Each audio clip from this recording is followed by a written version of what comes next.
Everyone tells you that communication is the number one skill for career advancement. Very few believe that they can actually get better at it.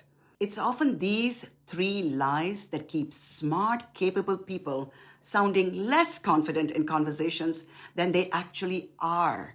I believed all of these three lies. Today, I'm going to break apart each lie. And I'll show you how to fix them without adding a single thing on your calendar. Let's start with a lie I told myself for over a decade. This is myth number one. This is just who I am. You've probably said some version of this. I'm just not a confident speaker. I've always been quiet in meetings. I'm an introvert. Here's the problem with the story. It confuses temperament with skill. Your temperament is wired in early. It's fairly stable. But how you project your voice, how you pace a sentence, when you pause, whether you ramble or land a point clearly, all of these are techniques, and techniques can be taught at any age. I lived this myself. When I first moved to the United States, I remember being often asked to repeat myself. First, I was confused. I'm like, I know I'm speaking English. Then later, those kind of requests would start annoying me. And at some point, I thought, okay, that's my accent and I can't help it. Nothing can be done about it. Case closed. Turns out, that wasn't true. My title back then was Senior Developer. And I would cringe every time I was in a cross-functional meeting and asked to introduce myself, because I know the way I said it sounded different than all the other native speakers. All I actually needed to do first was to slow down my pace. I was a fast talker. And then I realized it was just not stressing the right syllable. As I practiced my developer to developer story, I realized, boy, I can fix some of the other words I keep mispronouncing. That's when my whole story about this is fixed, there's nothing I can do about it, just completely fell apart. If a pattern I carried for over a decade could change, what are you carrying with you? Remember, nothing is permanent. Myth number two. I can never be as polished as guests on a podcast.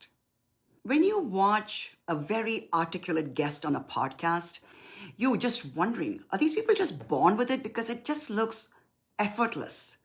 They do not ramble, they stay on a point, they have control, they have just a presence.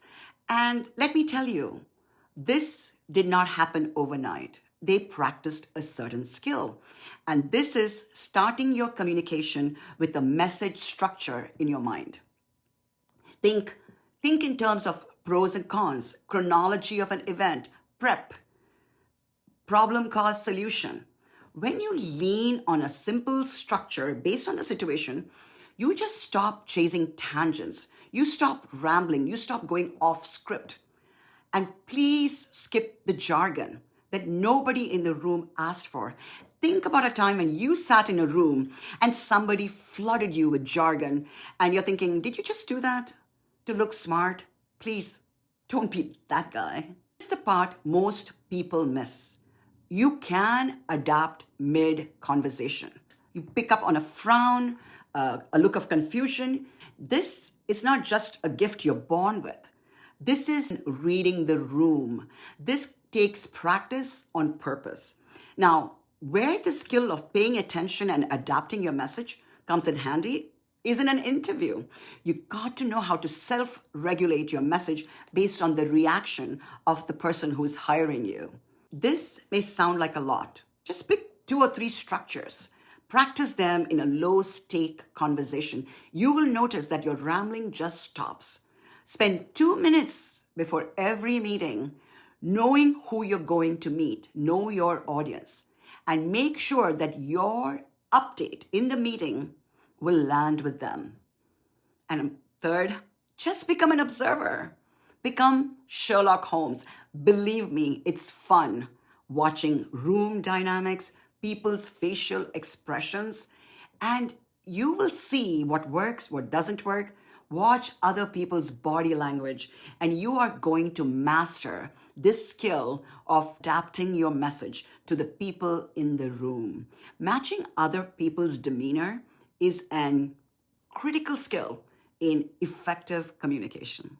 These people you admire for how they carry a room, they weren't improvising from nothing. They built that skill in 100 small, unremarkable conversations nobody else was paying attention to. Myth number 3. I don't have time for this. I have real work to do. You are not being asked to add a single task to your calendar. Your workplace is already your lab.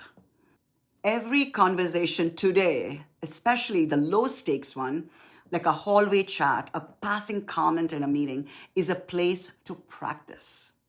You don't need 30 spare minutes. You need to intentionally get into conversations, know who these people are, know your audience, and manage your structures.